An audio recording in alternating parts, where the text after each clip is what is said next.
Welcome back, everyone, to the TrueChampionSteven channel. My name is Steven Rodriguez. I'm your True Champion. Today, we're going to be talking about Set 4 in Cardfight Vanguard Zero Global. Let's get started. What's going on, everybody? It's your boy, TrueChampionSteven. We are back with another Vanguard Zero video for you guys. And today, I'll be talking about what the best decks are going to be for the Set 4 meta in Cardfight Vanguard Zero Global. Specifically, I'll be going over what the new cards are going to be in Set 4, as well as the new clans that are released or whatever new mechanics come out. And then I'll be discussing each clan individually as what its strengths and weaknesses are going to be, some potential decks that might be coming out as a result of these cards being released, and of course, their matchups against the potential overall field of the Set 4 decks.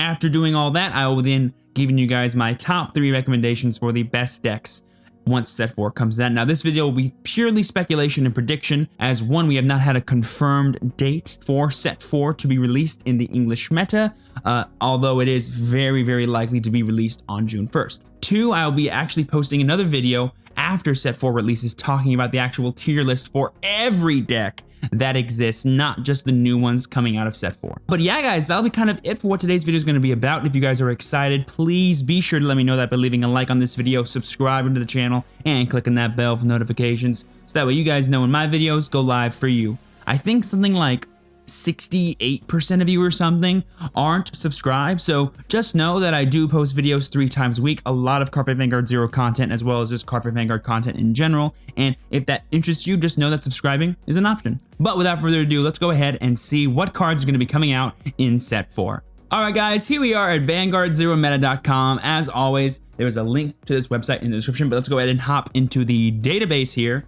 and the first deck slash clan slash whatever I want to talk about is going to be the Shadow Paladin clan, as this is the new clan that is actually being introduced in this set. Technically, it's a new clan. As I'm sure some of you guys know, the card Blaster Dark already exists in Cardfight Vanguard Zero. However, this is the actual set that gives you further support for the Shadow Paladin clan slash the Blaster archetype in this clan. I'll explain that in just a second, but the main shtick of this clan is, like any other Paladin clan, is going to be to superior call units out of the deck and gain advantage through aggressing your opponent with that said superior calling of cards. However, an important distinction to be made here about this Paladin deck as opposed to other ones is that not only do they generate advantage through superior calling units, they then use those units that they superior call as costs. By sacrificing them, they can actually achieve much more powerful skills that then pressure their opponent. So basically, instead of just calling their allies and just having them gain power or having them attack multiple times, they just sacrifice them, and through that advantage, they gain extra pressuring effects against the opponent, like gaining crits, retiring other opponents' units, so on and so forth. The actual main deck that'll be coming out of this set is going to be a ride chain based off of Full Bow, Blaster Javelin, Blaster Dark, all the way up to Phantom Blaster Dragon, which is the main grade 3, but also not really. His effect is, if you have a Vanguard, if you have a Blaster Dark in your soul, this unit gets power plus 1k, and then other skill, Counterblast 2, and retire 3 rear guards. See what I said by retiring the 3 rear guards? Retire one of your opponent's rear guards, and this unit gets power plus 10k and plus 1 critical. Super aggressive, super powerful card, and honestly pretty strong. The other triple rare that comes out, and the proper boss unit of the deck, is going to be Phantom Blaster Overlord, aka PBO. And he has a new effect here called Cross Ride. Cross Ride is a brand new mechanic that is basically like these effects here of gaining 1k permanently, but it's on grade 3s for other grade 3s you have in soul. So basically, if this card has Phantom Blaster Dragon in the soul, he gets power plus 2k. That is permanent. He is a 13k base on both your turn and your opponent's turn. That defensively is really powerful. And when you couple that with his 2 new skills here, when it attacks a Vanguard, Persona Blast, another new mechanic, discard a Phantom Blaster Overlord from your hand, and this unit gets power plus 10k plus 1 critical. This card specifically used to have a Counterblast 3 cost associated with this skill. He also has another new buff in that he has a new skill here, Vanguard Circle, Counterblast 2, and retire one of your rear guards, and retire one of your opponent's rear guards. So this is like a new skill. I don't think this will be like a use every single game or every single turn type skill, but it is interesting to see that he has a nice little 1-for-1 effect here that he didn't have before. So these are going to be your 2 main boss grade 3s. They are both,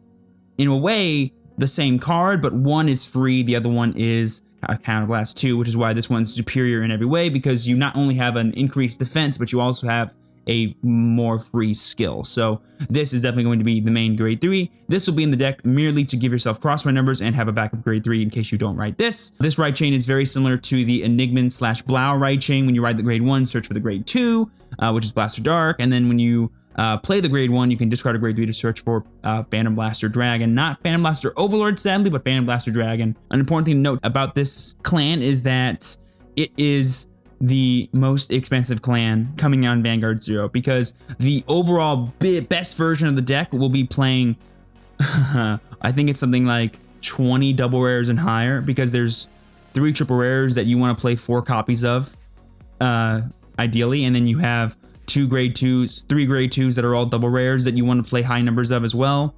and you need to play your 4 PGs. So if you add that all up, that's 17 plus 8 is 25 cards. That's more than 2/3 of your deck as double rare and higher. That is the most of any deck that we'll see in Cardfight Vanguard Zero, probably for a while, until like multiple, and especially out of one set. Like out of one set, 25 double rares and higher to make your deck super ideal is kind of ridiculous, but it's the way the cookie crumbles, man. This deck is not going to be the biggest free-to-play thing in the world. However, I will say that thanks to the crafting system and thanks to the ability to just gain packs and packs and packs and packs and packs through VP farming, you can actually probably build this deck, or at least a very decent version of it, in about a month or so. So it may not be the easiest deck to get day 1, but it will eventually be a really powerful deck that I do recommend people pick up, because whenever Shadow Paladins get support, these like generic cards here are going to be super useful. Plus, PBO is one of those decks that I feel like in Vanguard Zero especially just isn't going to die, because Cross Ride is so powerful in this game, and it's very balanced with Limit Break. Once Limit Break actually comes out, Limit Break doesn't actually just like invalidate Cross Ride right away, which is like super nice. So this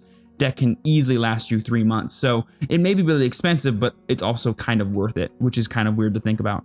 Some other cool cards that exist are, you have a cool 12k attacker, a Bellicosity clone that can countercharge. You got an Amain here, which is like a Counterblast 2. Sorry, you have Maka here, which is basically Counterblast 2 called grade 1 or less from the deck. And then you have your last triple rare here, which is Skull Witch and Amain. This is actually a really important card for the deck. When placed, Counterblast 1, discard a card and draw 2 cards. This is basically just like a free +1. This allows you to kind of not neg as much whenever you use your skills like PBD. Important thing to note too is that in the original game, in the IRL game, she had 3,000 power. In this game, she has 5,000. That's a big deal, because 5 plus the 8k booster, which is Black Sage Karen, equals 13. And like I said, cross rides are going to be pretty powerful in the meta.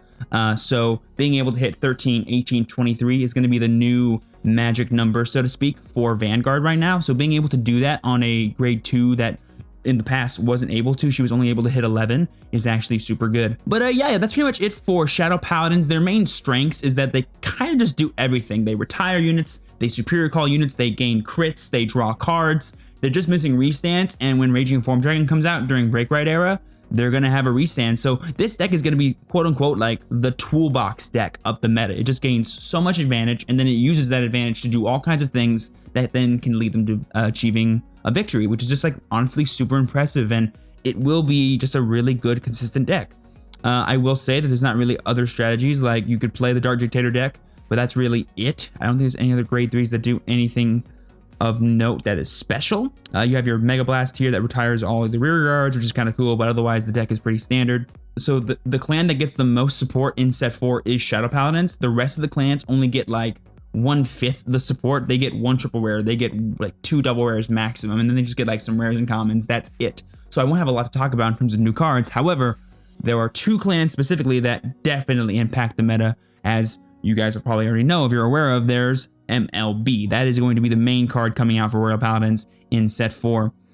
This card is going to be the ruler of the meta for a long time. So let's go ahead and actually talk about what MLB actually does, because I'm sure you guys have heard people complain about MLB or dread MLB or who are excited about MLB. Here's what he actually does. Vanguard Circle. If you have a Blaster Blade and Blaster Dark in your soul, this unit gets power plus 2k. Important thing to note, a card like Blaster Dark can be played in a Royal Paladin deck specifically because MLB requires him to be in a Royal Paladin deck. Simple as that.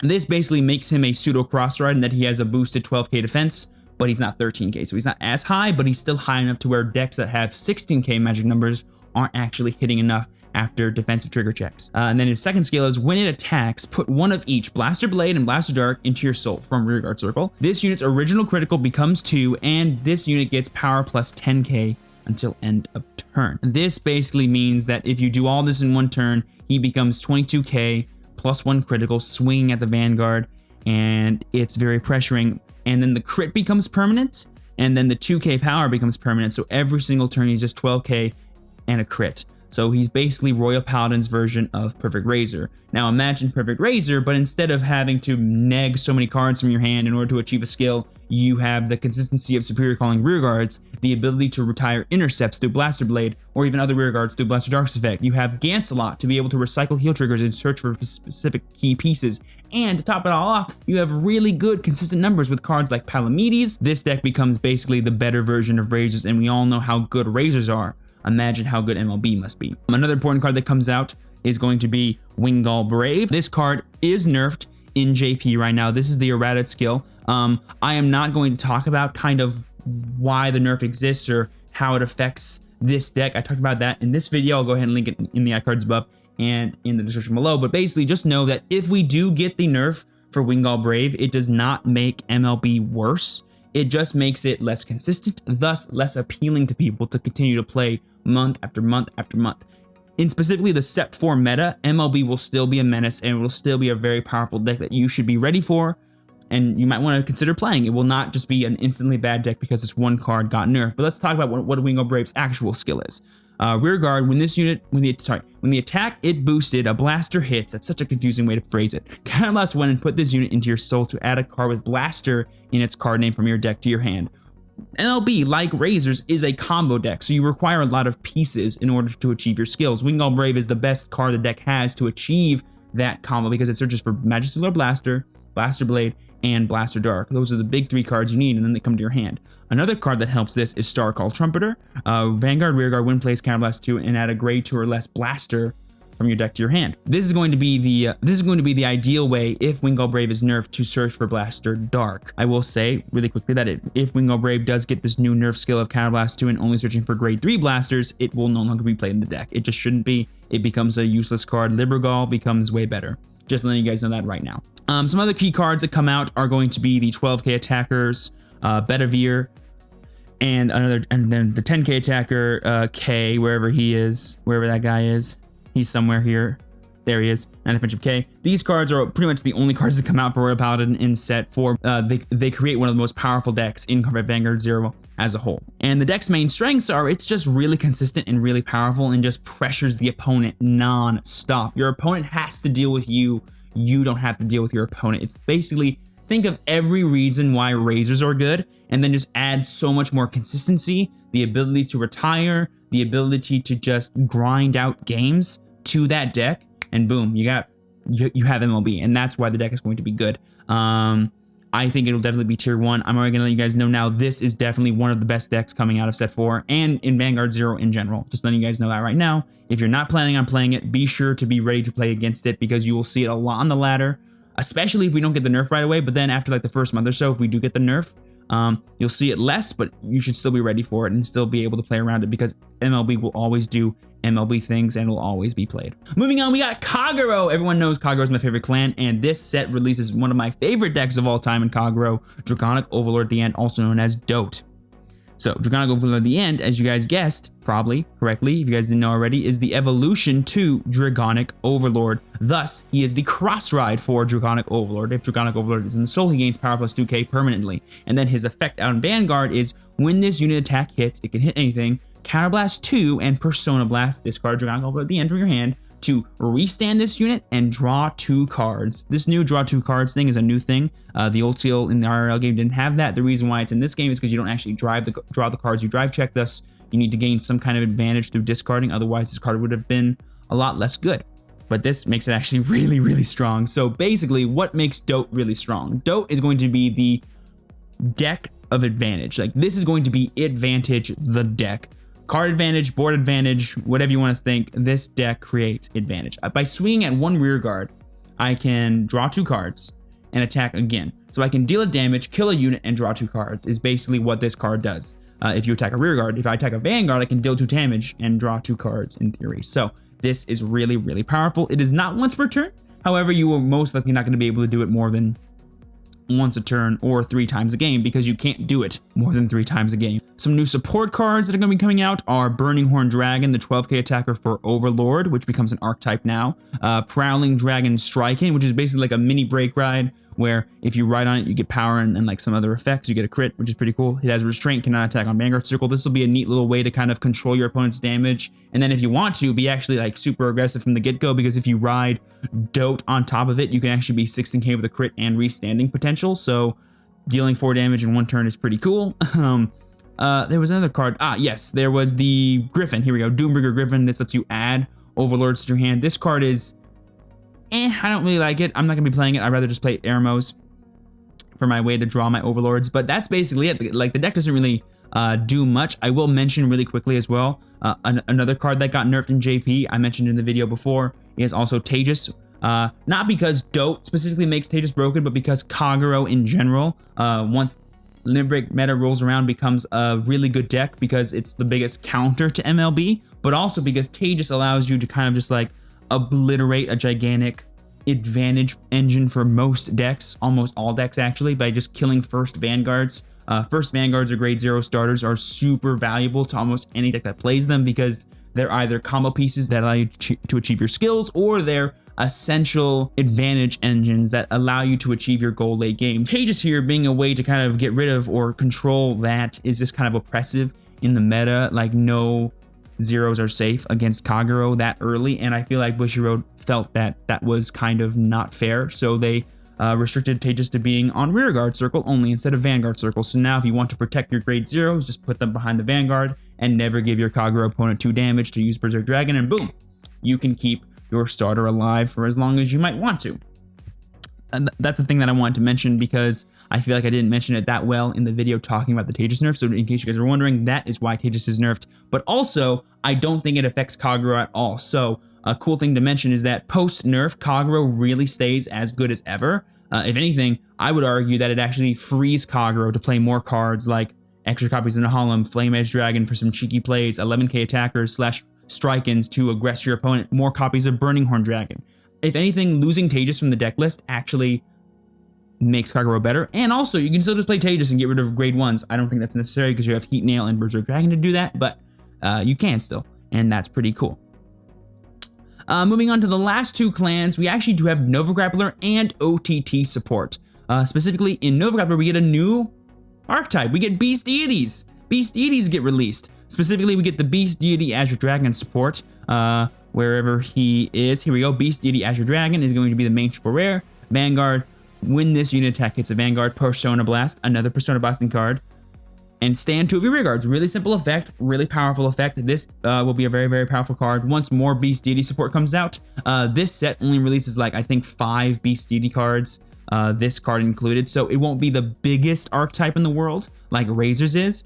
I will say, however, that once more Beast Deities come out, the deck will become really powerful, especially if Illuminal Dragon gets the errata change to Counterblast 2 instead of Counterblast 3. That'll make the deck like actually really powerful. A cool deck that is born out of set 4 though, for Novus, is actually going to be a hybrid deck of Razors and Azure Dragon here, because since aren't that many Razors and there's not that many Beast Deities, you can kind of just put them together kind of seamlessly and not really lose anything, because you couldn't play anything more anyway, and you just play Battle Razor as your starter. Or you could play White Tiger as your starter too if you wanted to. White Tiger is the Beast Deity starter that we get in this set. You could do that too if you wanted to, but I think Battle Razor will be the preferred one. And you basically have a better version of Ashura Kaiser Perfect Razor, because instead of having the potential of not restanding units, you can actually guarantee restand units if your opponent's at 4 damage. So that's a really cool thing that these two can do for each other, and I think it'll be actually a very powerful deck. It'll have the same weaknesses that, you know, Novus have now, which is general advantage, the ability to just like actually achieve your combo early enough to sustain long-term aggression against the opponents. It'll still have a bad matchup against Tsukuyomi, so you know these things are should be taken into account. But I do think it'll be probably the best version of Nova's once set 4 drops, so that's an interesting thing to keep in mind. And finally, we have OTT. Now this set, or these specific cards that released in IRL Vanguard, were super impactful. The Witch set, the Witch archetype, Little Witch Lulu, Emerald Witch Lala, something else, there's another one, Sky Witch Nana, and then Scarlet Witch Coco is the big one. Here she is. Vanguard, during your turn, if you have no cards in your soul, this unit gets power plus 3k.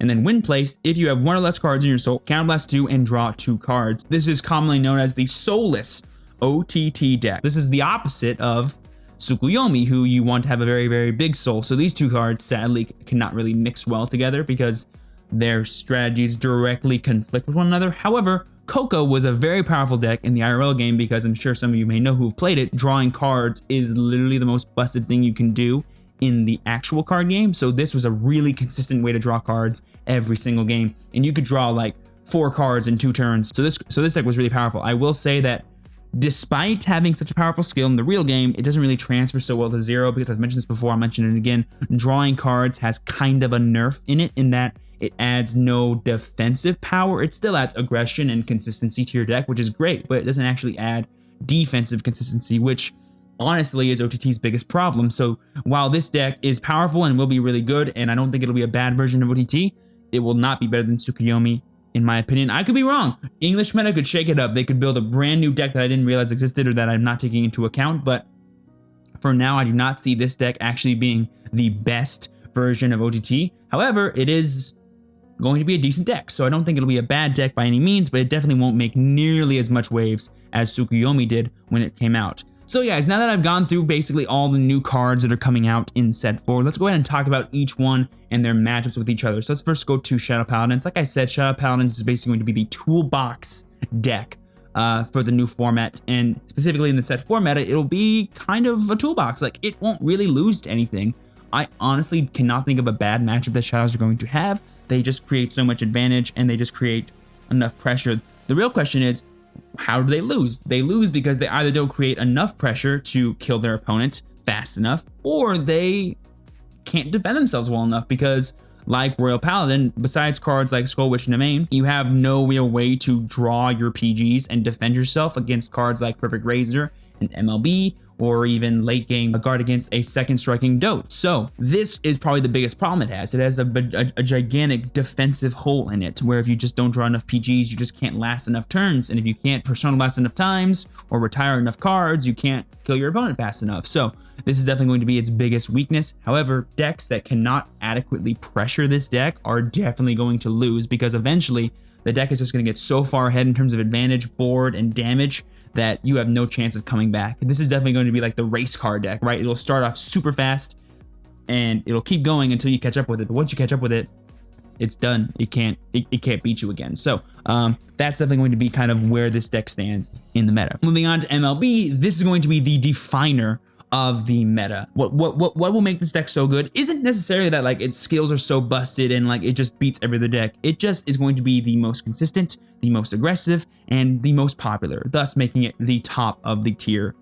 Is it the most powerful? You could argue that Shadows is more powerful. You can argue that DOTE's more powerful. You could still argue that Perfect Rage is more powerful because he consistently gains power, but doesn't actually, but requires more setup. Like, you can make that argument all day, but it'll stand that because so many people are going to play MLB, it will become the most popular deck, therefore one of the best decks. And really, it has no bad matchups other than Kagero. Kagero is the only deck that really holds its own and even beats MLB more than it loses. And the reason for this is because DOTE just creates so much advantage that any little sense of room that MLB gives it, it'll take. It'll retire the Wingull Brave. It'll make it as hard as possible for MLB to actually achieve its combo, that if it doesn't do it as soon as possible, DOTE will run away and get all the PGs in the world, retire all the boosters, and just let it'll get to a point where MLB just can no longer pressure DOTE adequately enough, and then it'll just lose. Because a big thing about MLB is a big weakness for MLB is the same thing as Royal Paladins, that it just doesn't draw cards. Like,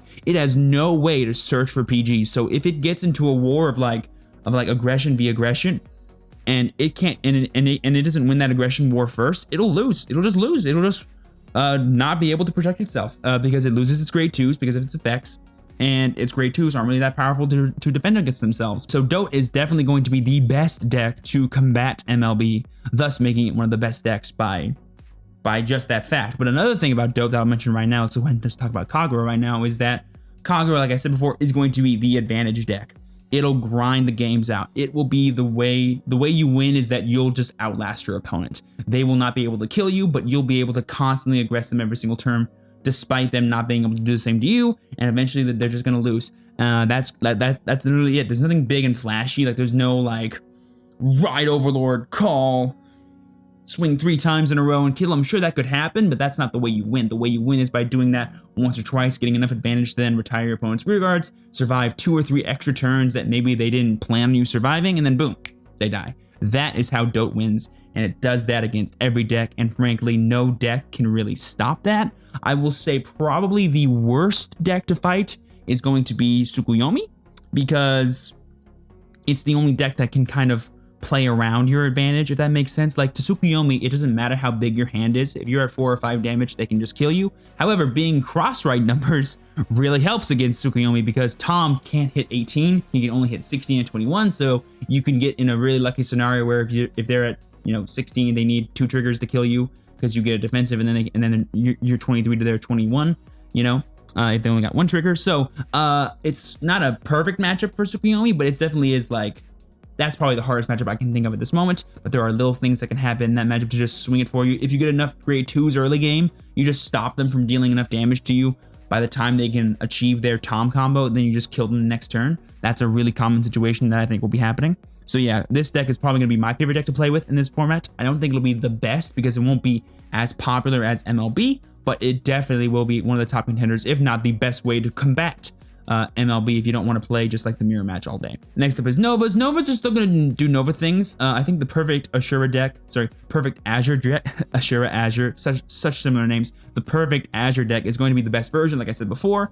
This version is going to be the most aggressive deck in the format for sure, like Perfect Razor already is. However, it'll have an extra backup plan for late game / mid game, where like if they're at 4 damage, you can just like push them with this instead of with this.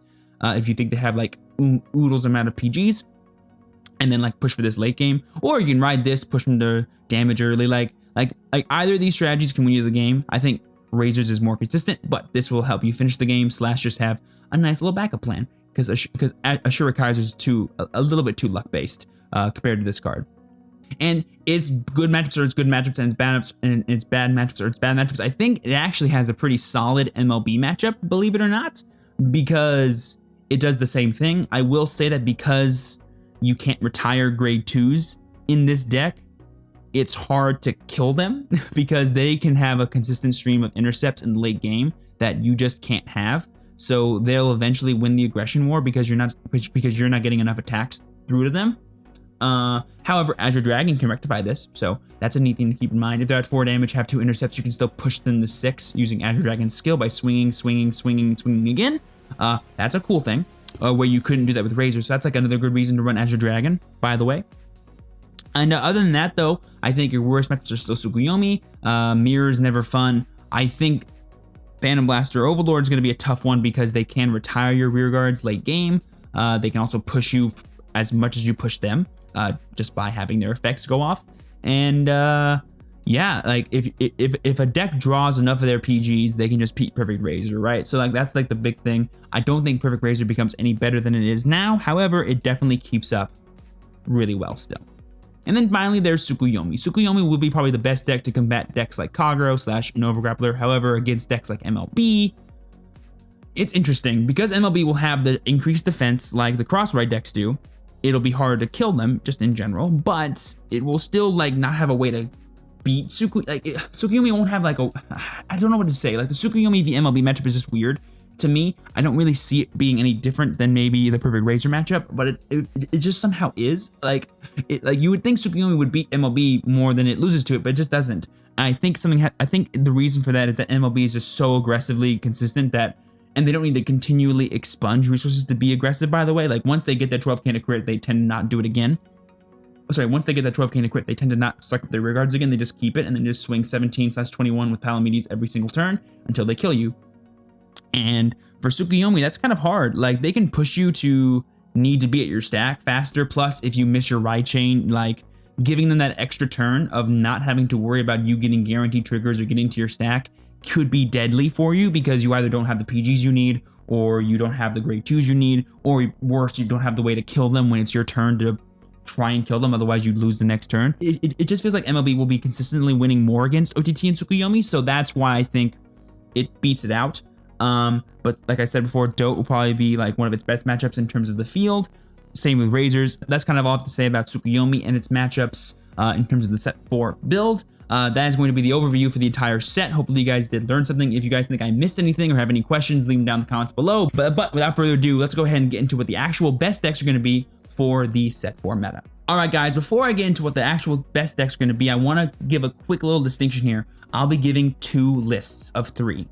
One list will be without the nerfs, because I don't think, I personally believe we're not going to get the nerfs in English for at least the first month of set 4 being released, whenever it does choose to release. The second one is going to be with the nerfs. So I will give my predictions for both, and I'll give my explanations for the 3 as well. So for the first list, the ones without the nerf, the number 3 best deck in the bronze is going to be Shadow Paladins. Now, while Shadow Paladins have some amazingly powerful cards and some amazingly consistent archetypes, as well as just probably the most balanced way to win, it will lack that defensiveness, and I think because of how expensive the deck will be, popularity. Because day 1, or like the first 2 weeks of the meta, not every single person is going to be able to even play Shadow, so I don't see it popping up a lot. That just lessens how good I think it'll be in terms of the meta, because not a lot of people are going to have it built, which definitely affects its popularity, which then affects how good it is. That is number 3 in the bronze. Coming in second place, and it pains me to do this, is going to be Draconic Overlord at the end. Now, while I believe this deck is really powerful and should be considered the best deck, I don't think it will be in terms of the actual meta, because like I said before, popularity plays a big role. And while I, as a meta defeater or a rogue dude or the kind of guy that just wants to play whatever he wants to play and beat the other stuff, will want to just beat MLB versus play it. I will play it though as well. You know, I'm going to play MLB and I'm going to play DOTE. The reason why it's not the best one, even though it does beat MLB more than MLB beats it, is because it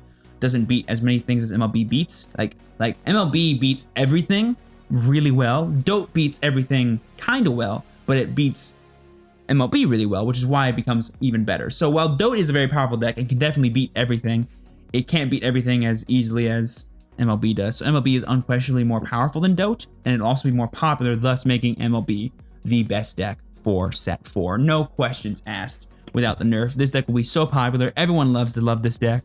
They're going to play it for as long as it doesn't have the nerf.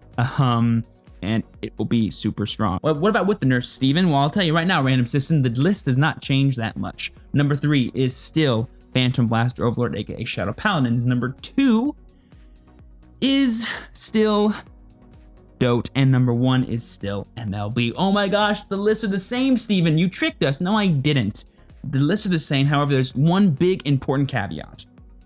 Number 1 is still MLB, but it is less popular. It will be a different deck. It will be the adapted list. It won't be the same deck, which is why I think it's still going to be better. Because I think the adapted version of the list not only accounts for the nerf, but I actually think it makes the deck in a way better. It makes the deck in a way better. It's not like better in terms of overall stats, but it's better in that it gives you a different way to play. You're going to have Libergal. You're going to have more Starcall Trumpeters, which Starcall Trumpeter is a card that isn't actually used that much in MLB at this point in time without the nerf, because you just don't need the effect that much. It's there for emergencies. Well, now it's there as your only option, and having that extra way to like deal your aggression against other decks that aren't Kagero are going to be super cool and really powerful. And that's why I think the deck doesn't actually drop down from the best deck for set 4, because in the set 4 meta specifically, I don't see the Libergal / adapted list being that worse against any of the decks that I've talked about previously in this video. However, I will say once Limit Break comes out, MLB won't be nearly as good as it is now, or will be in set 4, because of the nerf, if we do get that, which I'm sure we will. If players are de-incentivized because of changing lists, or they don't like the way the MLB runs with the new nerfs and stuff like that, they are more incentivized to play Limit Break decks. So the nerf doesn't actually affect set 4, it affects Limit Break meta MLB, which is what is actually important. So that's why I think the list doesn't change ultimately, because in my opinion, the nerfs do not affect MLB and how good it is. And this is a judgment of how good decks are. So if the nerf doesn't affect how good MLB is, why would I change the list, right? So that was kind of the point I was making with the 2 lists, even though they're the same for you guys, was just to point out that the nerf as bad as it is for MLB once Limit Break meta comes out, and as bad as it is for like in terms of Wingull Brave being useful, it doesn't actually affect how good MLB is. MLB can still do MLB things. It'll just do it a little less often. But yeah, guys, that'll go ahead and do it for the best decks for set 4 prediction video. If you guys did enjoy, please be sure to let me know that by leaving a like on this video, subscribing to the channel, and clicking that bell for notifications so that way you guys know when my videos go live for you. Also, if you have any questions about anything that I said in this video, please hop into my Twitch channel. I go live every Monday, Tuesday, Thursday, Friday. I do all kinds of Cardfight Vanguard Zero and Pokemon content over there, and I would love to talk with you guys about this game that I love so much. With all that being said, as always, I've been your true champion, Steven. Please be sure to work hard, rest easy, and live well, and I'll see you all next time. Peace.